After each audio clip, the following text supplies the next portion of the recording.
What we have on the floor is a EMF meter, a recording device, a microphone type thing, and a little ball that's real sensitive that if it gets touched, it'll light up.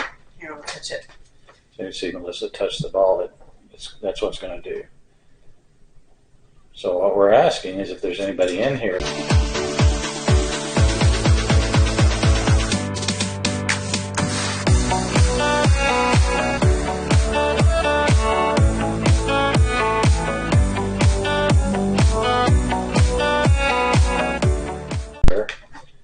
Could you make that meter jump? Could you make the ball flash? Say something into the recorder. Let us know you're here. We'd really appreciate that. We first noticed when we came in this room too, the EMF meter you see on the floor is up to 3 lights. We've had that on a bed just sitting here before we went out to go eat dinner, and that thing would peg all the way to the top. Don't know what it means, and we're fairly skeptical. It doesn't mean that there was a lot of activity. We think there's just a lot of EMF in here, because I mean that thing would peg. You see that little third light is starting to move a little bit, get a little brighter right now. But we had that thing pegged all the way up to the topmost level. I'm going to sit down here so I can try to keep the camera more steady. But let's see if I can zoom in close on that. But we had it pegged all the way to that top level. You see that one light, which is in the yellow light. It's pretty bright right now. But we had it just sitting on the bed, peg all the way to the top, and then drop and go down. I have some video. When we went out to eat, we left it running in here just to see if anything would happen. And we do have some of that we can show. So I think we just have a lot of EMF in here. A lot of electrical interference, which we've watched some other videos of people ghost hunting, and that should give them a lot of energy to do what they need to do, to manifest, to make things move, to touch stuff. I don't know, but it seems like we're really getting hit with a lot of EMF. All right, well, nothing's going on there yet. I'm gonna pick up that EMF meter and put it back on the bed and show you what we're getting, or move it around the room a little bit to kind of give you an idea. It's see if I can get down here and get that. Whoa. All right. So we're getting a little, I think that's too close to the camera. See, now we're getting a flashing, it's almost green to the lowest level. Now there's no EMF going on. We're getting over next to the bed. We're starting to get that third one. When we had this other earlier, it just pegged. See what it does this time. And of course, now it's down to nothing. Earlier, which we'll show you on that video before we left, it was just pegging. I wonder if that has to do with them shutting off any equipment in the coffee shop. It may be, because we're like a door down. Either, I think, is there a room between us and the coffee shop, or are we right next to it? Actually, I think there are 2 rooms between us. And 101 there's and 102. coffee shops where they have all their. Ooh, I just reached for it and it went up to the yellow again. Oh wow! I was just reaching for it to try to move it, and it went from 1 dot to yellow. And earlier I was thinking maybe it was a ceiling fan that would give into us, so we put it up close to the ceiling fan. I lost it in the viewfinder. Where are we? There it is. And now it's getting a little more. I don't know if you can see that. I don't think the lights are coming through very well in the night vision. Yeah, but we have some. Well, I can set it to regular, and we can go to turn on the lights. But let's just go to. That's got a light on it. That's without. Can you turn on just a couple lights, maybe? All right, there's a little bit, gives you a little more definition of the lights. You see, when I move closer to the ceiling fan, I am now getting some feedback. But we move over to this corner of the room, just the 3 bars. We were walking around earlier, and see, now we're just almost to nothing. Get in front of the mirror, pegs right about there, go back. So there's probably electrical line in the wall right about there. There are plugs to my right. That may be where the line comes down. Over the plugs now, nothing. So now our perimeter is showing a little bit of something there. So we pegged up a little there. Getting something different there. So it's hard to, we're just getting, I don't know what normal is. We've not run this around our house, but it seems if you're up in the yellow already just constantly that you're getting quite a bit of EMF. So I'm not sure what that means. I would think that's not good. Yeah, we're getting some pegging there.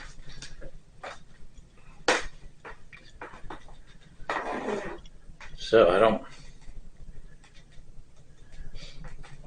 it's just hard to make a determination with that. Yeah, and again, we're not expert ghost hunters. We've really never done this before. If you lay that down on the bed again, under the ceiling fan, we're just get constant middle. Move it to the left a little bit, and we just got almost nothing. I don't know. Did you want to try the divining rods or anything like that to see if... Can we pause for 1 second? Yeah. All right, we're going to try the, I guess you call them divining rods. If anybody's here and like to participate, can you cross those? Can you make those rods cross each other? And it's very difficult to hold these steady. Yeah, because they move so easily if you don't hold them steady. But you just barely. Can you cross those? I did that. You did that. Okay. I was just showing that you barely. Yeah, you barely move them, and they. So it's very hard to keep them steady. Again, if someone's here, can you move those and make them cross?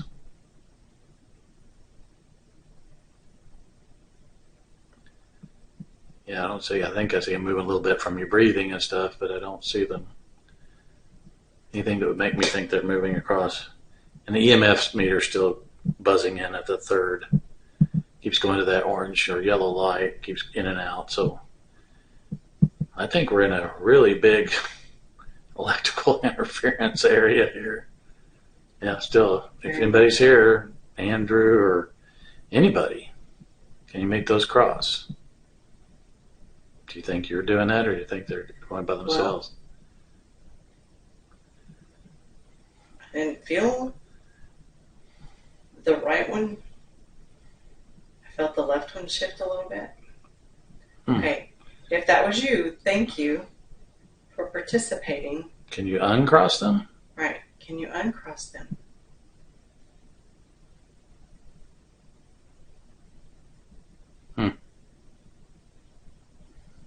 Is it moving, or do you think you're moving? Seems that your right one seems to be moving. Okay. Well, again, I'm almost fighting them, trying to keep them steady because it's. So let me start over. Because they just swirl. I mean, literally, they swirl around. Yeah. So I want to keep them steady for the. Okay, if anyone's here, can you try that again? Please and thank you. Yes. Yeah, we had talked earlier about me building something to hold these things where they were steady so you couldn't have any potential human interference, but I'm not sure if human touch is required. Did you feel anything there? Well, I do think human touch is required because I think The energy is needed. it's the energy comes through the human that's holding them. So I'm trying to be a good human and get out of the way,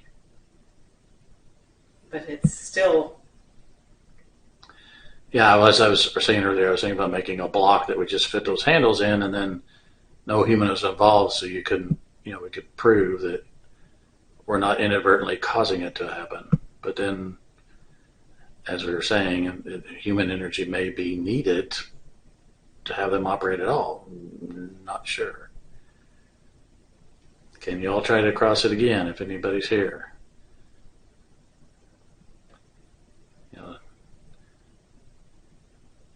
It's hard to hold them steady, isn't it? It is. They don't seem to be moving now. They've crossed a couple times, but I'm really not sure. The ball's not lit up. Of course, we're not listening to the recorder right now. We don't know if there's anything on there. We'll have to replay that. Oh, the right one's coming in a bit. Oh. Huh. And you just never know if it's me having the shakes after riding a motorcycle all day. Yeah, that's true. Can you uncross them, quickly, so that we know it's not just not being able to hold them steady? Can you move it even more? That was me. Well, if that was you, thank you for doing that.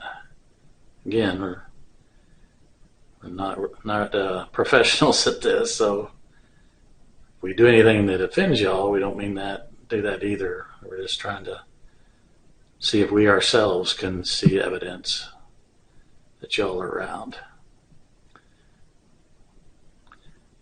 All right. Well, if you participated, we thank you. Thank you very much. And could you touch this little ball down here? Can you say anything into that recording device that we'll be able to hear later? Or can you say anything that we can hear right now?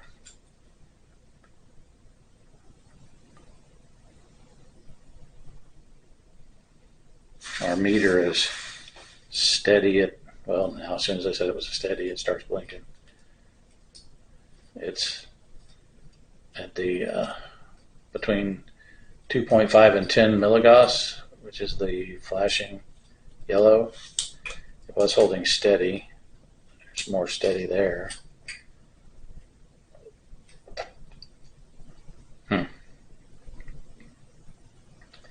Would really be exciting if that ball would light up.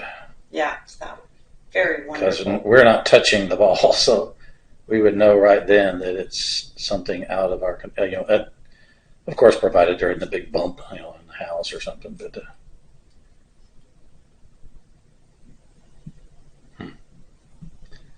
I was kind of hoping that ball would be a exciting thing because it does barely touch it and it sucker lights up. Did you want to try any of the flashlight stuff, or do you think we can do that? I don't know.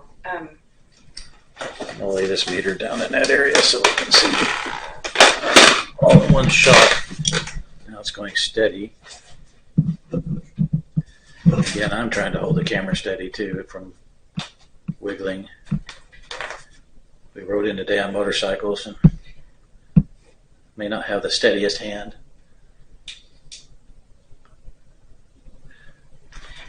No, I think they did it just by... I think they loosened it just enough to where it's barely touching, so it's easy to manipulate. Yeah.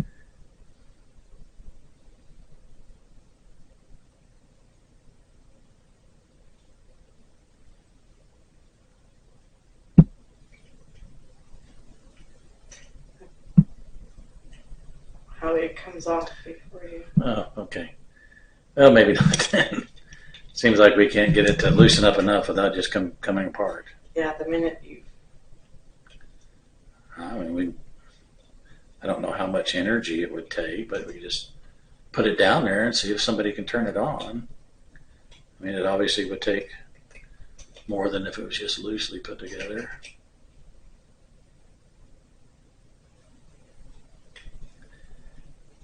Again, if you're here, we really thank you for any participation whatsoever. We've not done this before, so hopefully we're not annoying. But it would really be exciting to us if we could see some concrete evidence.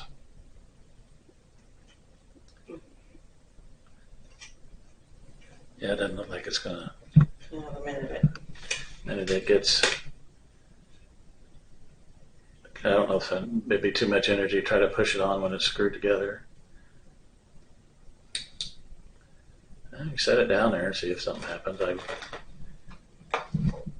I would think it's going to take a lot more energy. Yeah, that's quite a. To push that it would button. Be easier to push the ball, I would think. Yeah. All right. If you're around, have at it. Knock the ball around. See if you can move something. See if you can turn that light on.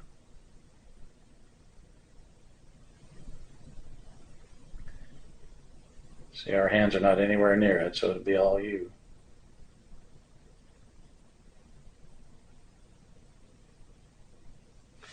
Yeah, my hand's still shaking a little bit. Trying to. All right, well, I guess if we hear anything or see anything throughout the night, we're kind of go to bed early, so. But if things start happening, then we'll certainly get up and start reporting. We'll do that. So we'll end it right here, and then hopefully later on we'll have something to tell you or to show you. One of the reasons we came to this hotel is because of the history of being haunted. So, and of course the history and stuff too. So this is the night of our first day on the Big Bend trip. And we're in Jefferson at the Kahn Hotel, room 103, which we've seen on a video before that appeared to be active. So, anywho, we'll turn this off and we'll let you know later if we see or hear anything. Thanks.